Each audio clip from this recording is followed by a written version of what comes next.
Meet Flower. She's the leader of a 29-strong family of meerkats, known as the Whiskers. She's just a foot tall, but she's tough. Anyone who crosses her finds this out the hard way.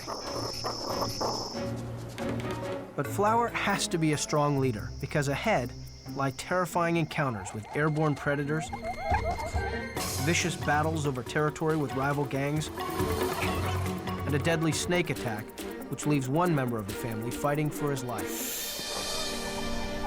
Flower's courageous little gang faces enormous challenges at every turn. She will have her work cut out for her if the extended family is going to survive what lies in store. Meet the Whiskers. Flower, the leader of the group. Zaphod, her partner. Yozarian, with some social problems. Mozart, the caring one. Tosca, the rebellious one. Courageous little Shakespeare. And the naughty kids.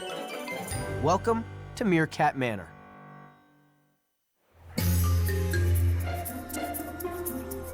Home for the Whiskers gang is 3 square miles of fiercely defended bush in South Africa's Northern Cape, which is dotted with a series of bolt holes and burrows.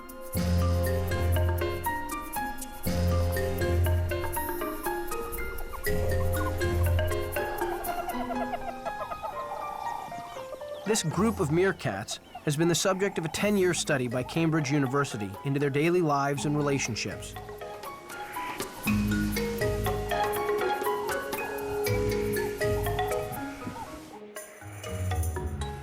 Cameras record events at the burrows, and a radio collar around Flower's neck helps track their movements. 7 feet below, in the pitch dark, is Flower's latest litter of pups, born just 3 weeks ago.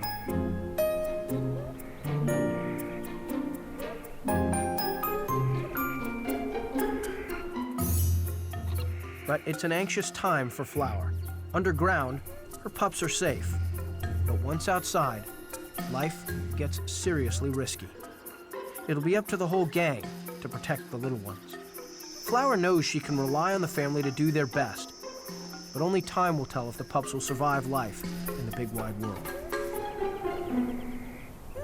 The key player in Flower's Royal Protection Squad is Zaphod, the dominant male and father of the pups. He's bigger than everyone else, and he's a bit of a bruiser. His main job is to mark and defend the Whiskers' territory from rival meerkat gangs. But he also needs to keep a very close eye on Flower. Zaphod is no fool. As he is Flower's first choice when it comes to breeding, he wisely spends a lot of time grooming her, keeping in her good book, and so maximizing his chances of mating. It's early morning, and the Whiskers' burrow is buzzing with anticipation.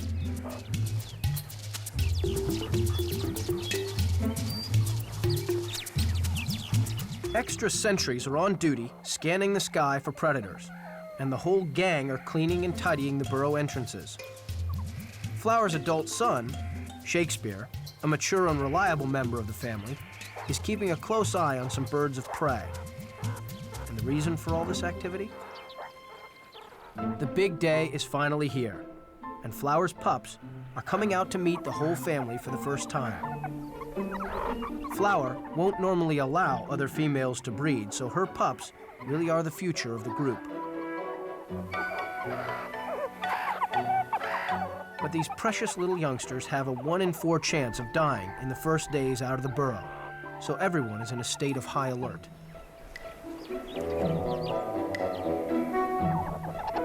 Shakespeare has to give Mitch, one of his scared little brothers, a bit of gentle persuasion. But eventually, all the pups are out, and the family can officially count 4 new members.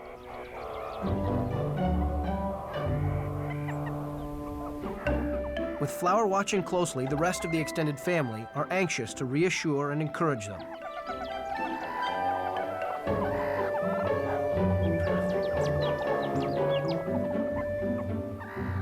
But working mom Flower can't spend all day with her pups. She has to supply milk for them and get herself ready to breed again. so she needs to eat. But childcare isn't a problem when you're a meerkat, as both males and females will take their turn babysitting the boss's babies.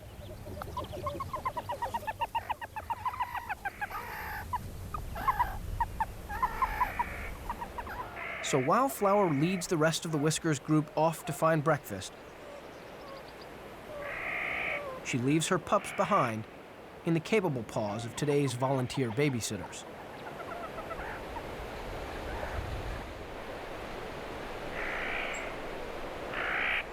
If they're lucky, the Whiskers will have insects and small reptiles on the menu, but they're gonna have to work for it.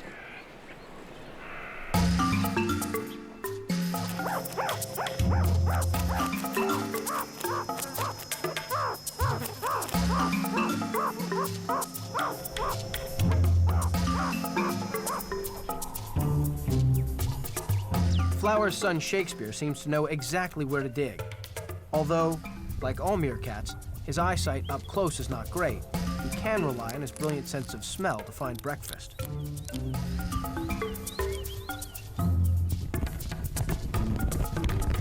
The Whiskers were born to dig. Shakespeare looks like he needs a manicure, but these shovel-shaped claws mean he can shift his own body weight in dirt to find those tasty morsels. Luckily, he doesn't have to find himself a drink to wash it down, as all the moisture he needs is in his food. While the rest of the family digs, dominant male Zaphod stands guard. He's already eaten breakfast and takes his responsibilities seriously.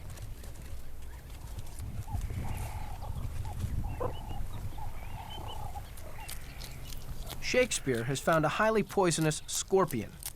There's enough venom in his breakfast to kill a human, but meerkats seem to have inbuilt immunity. Just as well as Shakespeare is eating every last scrap, stinger and all.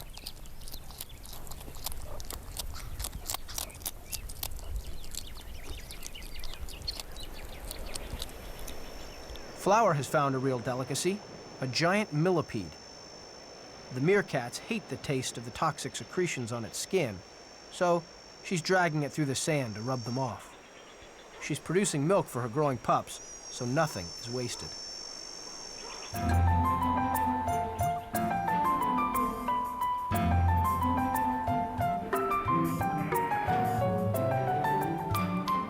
Back at the babysitting burrow, the pups are really starting to enjoy their first taste of freedom. Under the watchful eyes of the babysitters, they are gradually growing in confidence.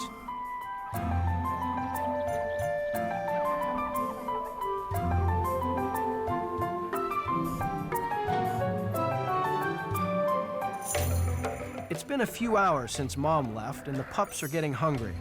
Fortunately, one of the babysitters, their big sister Mozart, is able to feed the pups. The adult females in the group often nurse each other's young, and even those who have never given birth are sometimes able to produce milk.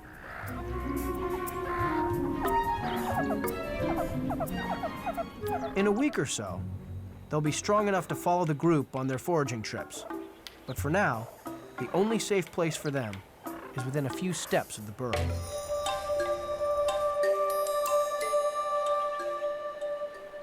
But it's been a long morning for the babysitters, and the midday heat is taking its toll.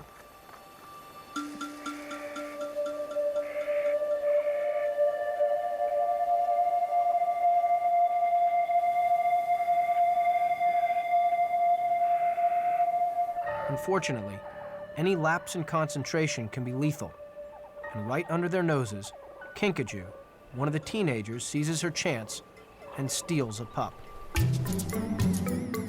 Within minutes, they've taken Mitch, their tiny captive, quite a ways from the safety of the burrow. These sassy youngsters don't mean any harm. They simply want to have a bit of fun and take the pup out foraging.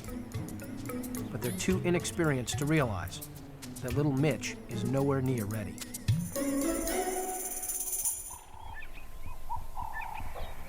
Unfortunately, with so many predators around, they are playing a very dangerous game.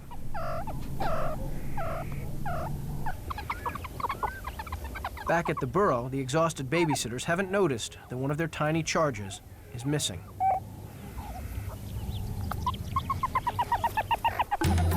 It's not long before, in typical teenage fashion, Kinkajou and her little gang get bored of looking after 3-week-old Mitch and abandon him in favor of something more fun.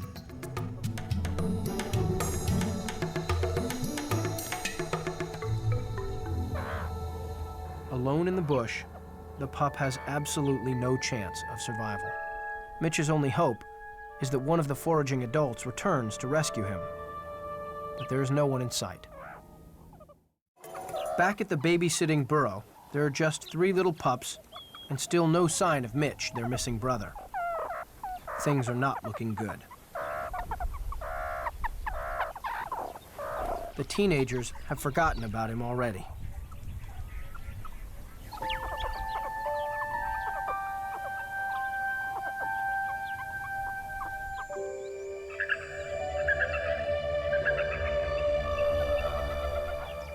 Fortunately, luck is on the little pup's side. Mitch's knight in shining armor is his older brother, Shakespeare. He's returned early from the morning's foraging and quickly realizes that the pup is in trouble. The teenagers are having too much fun to notice. They deserve a good telling off, but little Mitch needs to get home. So Shakespeare does the only sensible thing and takes his brother back to safety.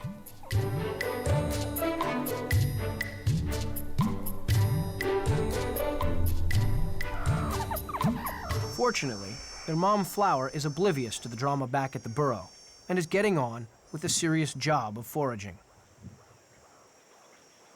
Among those joining her out in the bush is her grown-up daughter, Tosca. She was one of Flower's pups from her first litter. Now, she's made a potentially fatal mistake and is showing all the signs of being pregnant herself. In Meerkat society, the dominant female will rarely tolerate anyone else's pups. Flower wants her own pups to have the best chance of survival and doesn't want them to have competition from anyone else's kids, not even her own daughters. If Tosca's lucky, Flower will tolerate her pups and allow her to raise them. But the worst case scenario is that Granny kills her newborn grandchildren, a horrible fate for Tosca's first litter. It's been a couple of days since Flower's pups first emerged at Meerkat Manor, and they're busy working on the techniques they will need to survive as adults. To stay healthy, every meerkat should work on personal hygiene. As adults, learning to groom yourself and others is essential to keep the parasites at bay and to make friends. But to really take their place in the sociable and cooperative world of the meerkat group, they must master the skill of standing up on their back legs. Every adult meerkat must do its fair share of sentry duty. And when you're so tiny, any height advantage you can get will increase your chances of spotting a predator and warning the group. But getting your balance takes time and practice.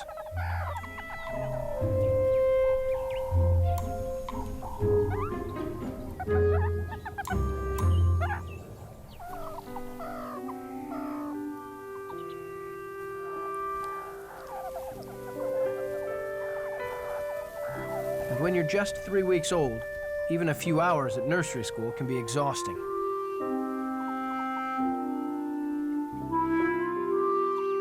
While the pups snooze at the burrow, the rest of the Whiskers group are out foraging, and they've made a disturbing discovery.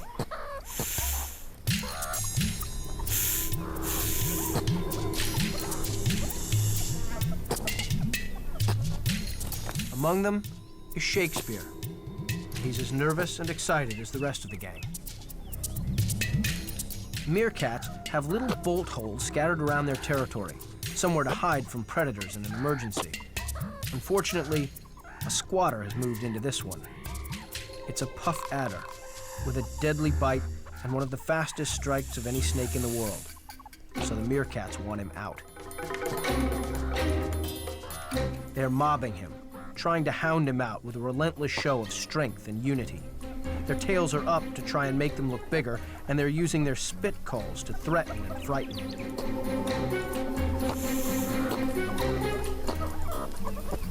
Suddenly, their victim can tolerate it no longer.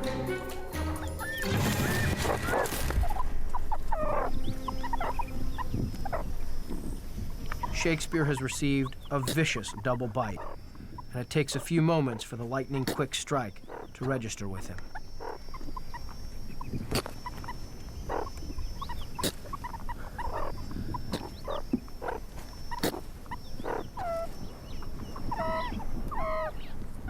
The rest of the group are too preoccupied to notice, and he limps off in agony. The venom is extremely potent. It attacks the blood cells and tissue, slowly rotting the flesh. Shakespeare has been bitten on both the face and the thigh, and has a massive dose inside of him. The rest of the gang are not giving up, and bravely continue trying to evict the snake. Shakespeare is really starting to feel the effects of the venom and is having trouble walking. The puff adder is not giving way. The group decides that discretion is the better part of valor and moves away from the snake's lair. Shakespeare now has a dilemma. Does he stay with the foraging group as there is safety in numbers? In his weakened state, he is very vulnerable to predators. Or does he try and limp home alone? Either way, he'll be taking a risk.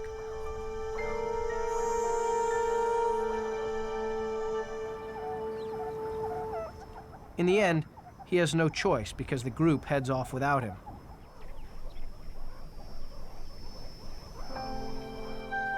Shakespeare can barely walk, and he simply can't keep up with the rest of the family. So he's decided to take the shortcut home. But the journey is going to be painfully slow. Back at the main burrow, it's been a long day for the babysitters. They're looking forward to the return of the group so they can hand the pups over to their well-fed mother, Flower, and finally relax. The pain in Shakespeare's leg is becoming unbearable. Birds of prey are always on the lookout for lone meerkats, and if spotted, Shakespeare wouldn't stand a chance.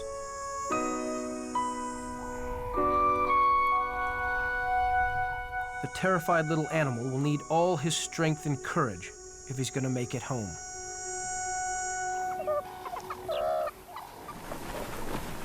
An hour later, the rest of the family is arriving back at the burrow.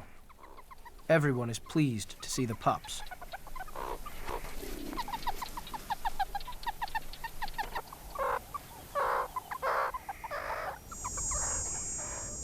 It's getting late, and Shakespeare must try and get a move on if he's to make it home before dark.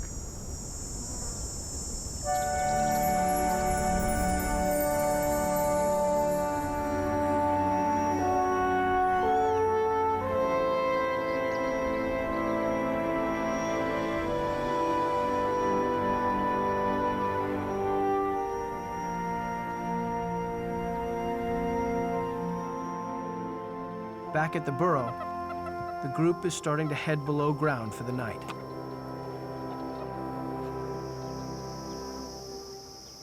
The pups have been given their marching orders and are heading for a sleeping chamber.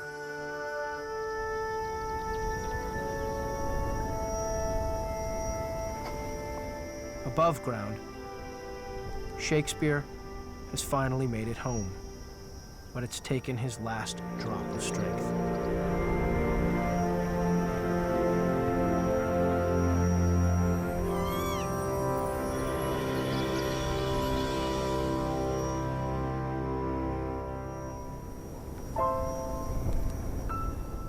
Shakespeare has managed to crawl into the burrow entrance. He desperately needed cover for the night, but he can go no further. Even breathing is a struggle. It seems unlikely that he'll make it through the night. Next time on Meerkat Manor, Flower's pups are under threat when a sinister stranger stalks the burrow. And the family comes face to face with their arch rivals, in a battle over territory.